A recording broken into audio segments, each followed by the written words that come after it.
આપણા પાસે ત્રણ વસ્તુ છે, તન મન ને ધન.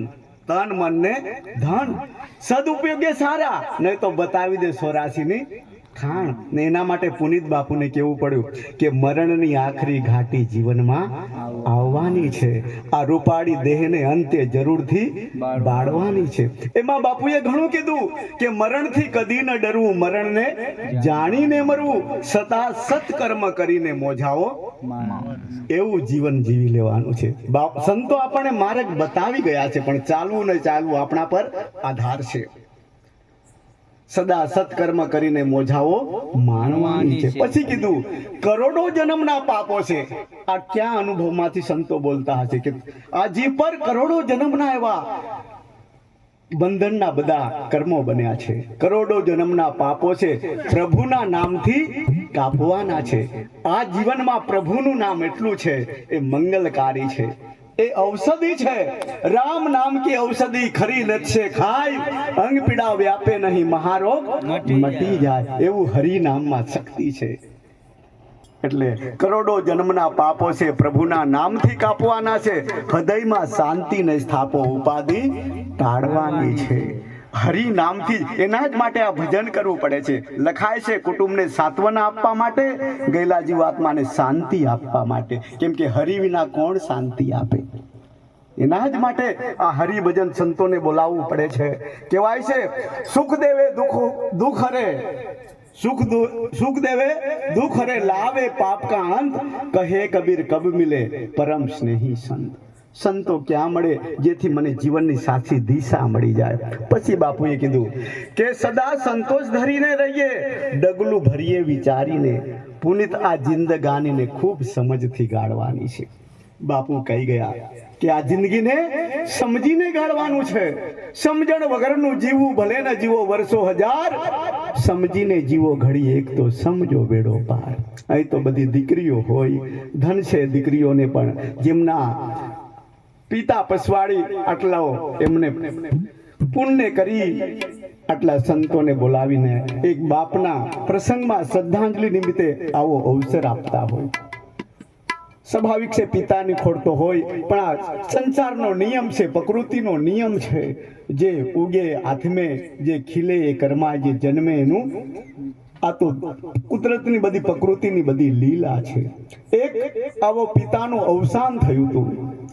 અવસાન થયા પછી એમને જ્યારે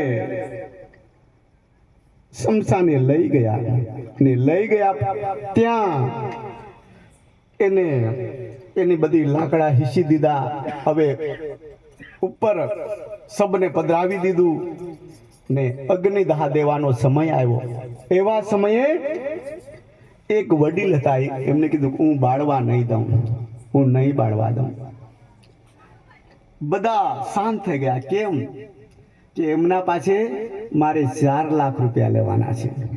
તમારા દીકરાઓ માટે કોઈ આપતા હોય તો હું અગ્નિદાહ કરવા દઉં.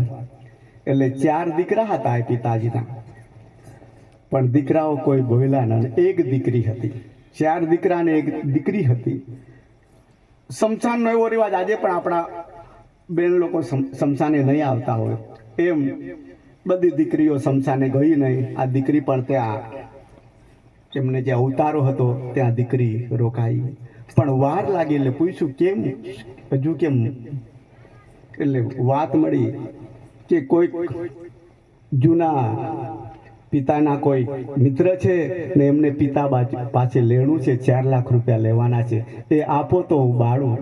એટલે દીકરી ગઈ કે તમે મારા પિતા સમાન છો, 4 લાખ રૂપિયા અત્યારે મારા હાલમાં મારા પાસે નથી, પણ હું ચેક લખી આપું. 4 લાખ રૂપિયા હું ચેક લખી આપું ને તમે અગ્નિદાહ કરવા દો. આ દીકરીમાં કેટલી, પેલા 4 દીકરા હતા પણ કોઈ બોલી શક્યા, પણ આ દીકરી કીધું કે હું મારા ચેક લખી આપું, પણ મારા પિતાજીને અગ્નિદાહ કરવા દો. ને એ સમયે પેલા વડીલ હતા કીધું કે મારે લેવાના નહોતા, મારે આપવાના હતા. મારે લેવાના નહોતા પણ મારે આપવાના હતા, પણ આ 4 માંથી કોને આપું એ મારા મનમાં મૂંઝવણ હતી. પણ તમે ચારમાંથી કોઈ એના લાયક નથી. આ દીકરીને હું આપું છું. આ દીકરીને હું મારા 4 લાખ રૂપિયા આપું છું. મારા પિતા એ મારા મિત્ર પછાડી એનાથી જે બને એ ખર્ચો કરશે. પણ તમારા 4માંથી કોઈ બોલી નહીં શક્યા. પણ આ દીકરી, એમ દીકરીઓ જે બાપ દીકરીના જે નાતા છે ને બેટા, એ જે તે નથી. ને દીકરીને જેમ તેમ ન સમજો, કેમ કે તો જગત જનની છે, જગત જનની છે. ને એના જ માટે સંતોને આપણે ખૂબ ટકો